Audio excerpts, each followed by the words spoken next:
Assalamualaikum warahmatullahi wabarakatuh. Di video kali ini, saya akan memberikan materi pembelajaran tentang pertolongan pertama pada kecelakaan. Selamat datang di channel Rizky Pindo.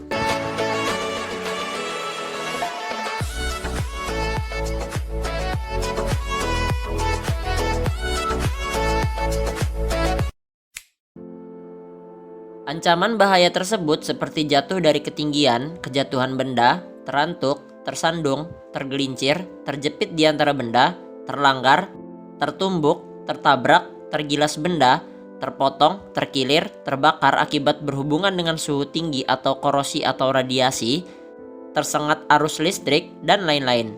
Oleh karena itu, tentunya mereka akan mencari cara untuk melakukan upaya perlindungan terhadap dirinya. Dimulai dari upaya preventif atau pencegahan hingga upaya kuratif atau penyembuhan. Meskipun sudah dilakukan upaya pencegahan, namun potensi bahaya masih saja bisa muncul dan menimbulkan kecelakaan.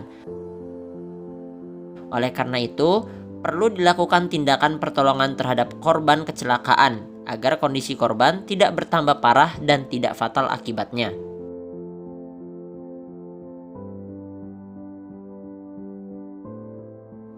Latar belakang dilihat dari definisi tempat kerja sendiri, yaitu suatu tempat yang di dalamnya terdapat tenaga kerja yang bekerja atau yang sering dimasuki tenaga kerja untuk urusan suatu usaha serta adanya sumber-sumber bahaya. Jadi dapat dipastikan bahwa di tempat kerja pasti terdapat potensi bahaya yang mengancam keselamatan dan kesehatan pekerja. Adanya potensi bahaya di tempat kerja terkadang disadari oleh pekerja, tapi mereka tidak mengerti dampak yang ditimbulkannya dan cara mengendalikannya. Akhirnya, mereka membiarkannya begitu saja dan terbiasa dengan keberadaan potensi bahaya tersebut. Padahal, jika terjadi kecelakaan kerja, dapat mengakibatkan cederanya pekerja bahkan menimbulkan kematian. Oleh karena itu, dalam rangka memberikan perlindungan bagi pekerja yang mengalami kecelakaan di tempat kerja, perlu dilakukan pertolongan pertama secara cepat dan tepat.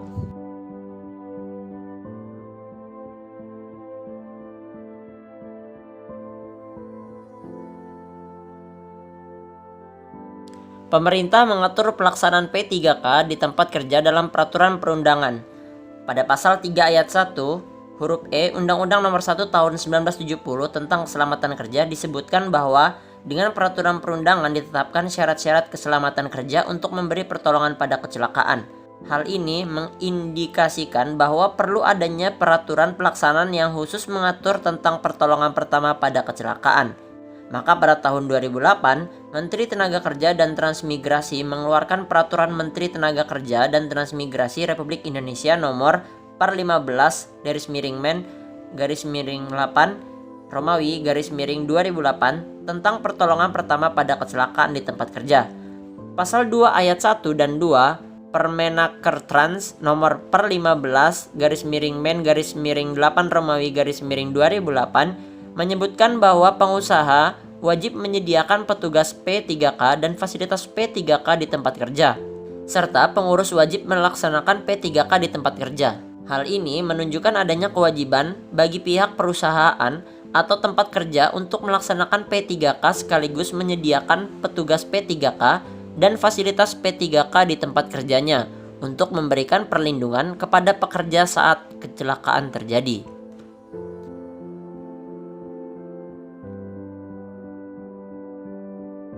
Pengertian, maksud, dan tujuan P3K. P3K, pertolongan pertama pada kecelakaan, adalah upaya memberikan pertolongan pertama secara cepat dan tepat kepada pekerja atau orang lain yang berada di tempat kerja yang mengalami sakit atau cedera di tempat kerja. P3K dilakukan dengan maksud memberikan perawatan darurat pada korban sebelum pertolongan yang lebih lengkap diberikan oleh dokter atau petugas kesehatan lainnya. Adapun tujuan P3K antara lain menyelamatkan nyawa, meringankan penderitaan korban seperti meringankan rasa nyeri, mencegah cedera atau penyakit bertambah parah seperti mencegah pendarahan, mempertahankan daya tahan korban, menunjang upaya penyembuhan, dan mencarikan pertolongan lebih lanjut. Tindakan P3K. Tindakan pertolongan yang harus dilakukan meliputi 1. Menilai situasi. Perhatikan situasi yang terjadi dengan cepat dan aman. Kenali bahaya yang mengancam diri sendiri, korban, dan orang lain. Perhatikan sumber bahaya yang ada serta jenis pertolongan yang tepat. Tindakan pertolongan dilakukan dengan tenang. Perhatikan juga akan adanya bahaya susulan. 2. Mengamankan tempat kejadian. Perhatikan faktor penyebab terjadinya kecelakaan. Utamakan keselamatan diri sendiri. Jauhkan korban dari bahaya dengan cara aman dan memperhatikan keselamatan diri sendiri. Singkirkan sumber bahaya dan hilangkan faktor bahaya. Tandai tempat kejadian sehingga orang lain tahu bahwa di tempat itu ada bahaya. 3. Memberikan pertolongan. Yang pertama dilakukan adalah menilai kondisi korban. Ini dapat dilakukan dengan cara memeriksa kesadaran, pernafasan, sirkulasi darah, dan gangguan lokal. Kemudian tentukan status korban serta prioritas tindakan memberikan pertolongan. Pemberian pertolongan sesuai status korban dapat dilakukan dengan cara sebagai berikut. Baringkan korban dengan kepala lebih rendah dari tubuhnya. Bila ada tanda henti nafas dan jantung, berikan resusitasi jantung paru. Selimuti korban. Bila luka ringan, obati seperlunya. Bila luka berat, segera mencari bantuan medis yang tepat. 4. Mencari bantuan. Jika memungkinkan, mencari bantuan orang lain untuk mengamankan tempat kejadian kecelakaan. Menelpon rumah sakit atau tenaga medis, mengambil alat-alat P3K, membantu mengatasi pendarahan, atau membantu memindahkan korban. Fasilitas P3K. Untuk mendukung pelaksanaan P3K dibutuhkan fasilitas P3K meliputi 1. Personil atau petugas P3K.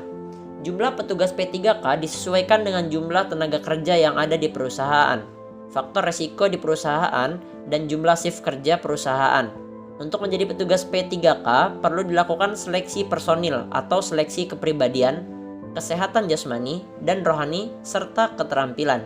Calon petugas yang telah diseleksi harus mengikuti pelatihan terlebih dahulu sebelum menjalankan tugasnya.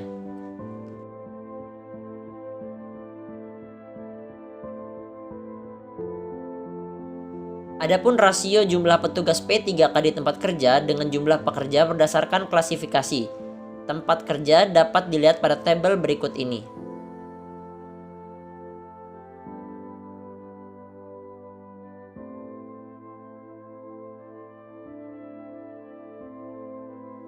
Dua, kotak P3K.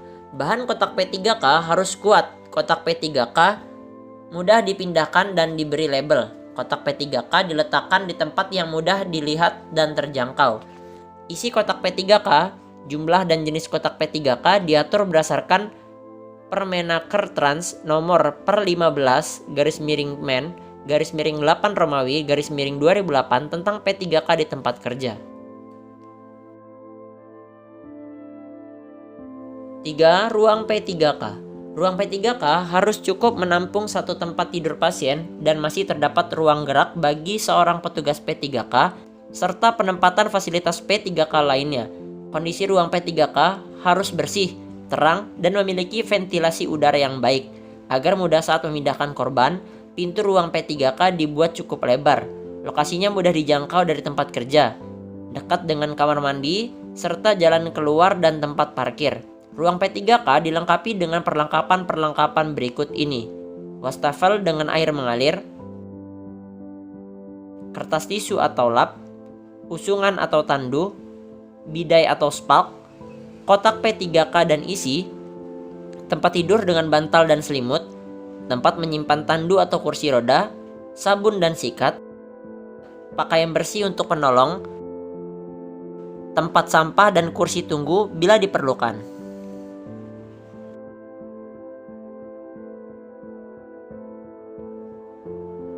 4. Alat evakuasi dan alat transportasi. Alat evakuasi seperti tandu, kursi roda, dan alat lainnya yang digunakan untuk memindahkan korban ke tempat yang aman. Alat transportasi dapat berupa mobil ambulan atau kendaraan lainnya yang digunakan untuk pengangkutan.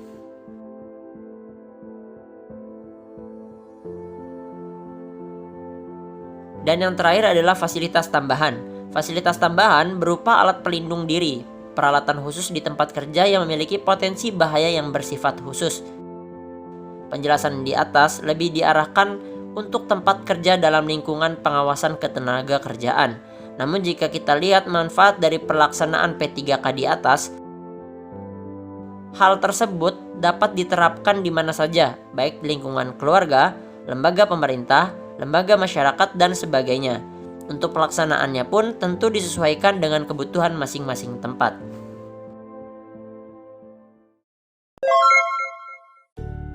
Terima kasih sudah menonton video ini sampai dengan selesai, semoga bermanfaat. Jangan lupa untuk like, komen, share jika video ini bermanfaat, dan jangan lupa untuk subscribe channel ini agar kalian mendapatkan video-video berikutnya. Terima kasih. Wassalamualaikum warahmatullahi wabarakatuh.